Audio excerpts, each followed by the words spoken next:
ជីវិតអ្នកផឹកដេកយប់បងអើយតែព្រឹកព្រោះចិត្ត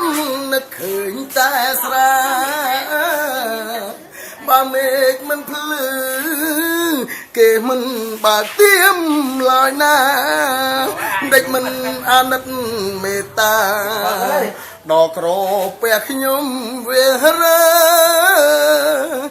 លុយមានតិចតួចលួចលាក់ប្រពន្ធទុកស្រាជាអ្នកមានគុណប្រពន្ធទុកមានបានការដល់ធ្លាក់ខ្លួនឈឺទើបដឹងថាមកពីស្រាចង់ជាដូចគេធម្មតាតែស្រា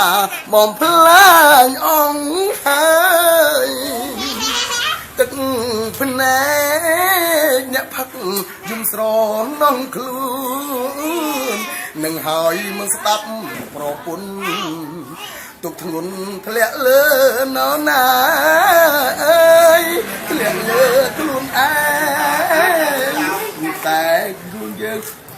រកបាត់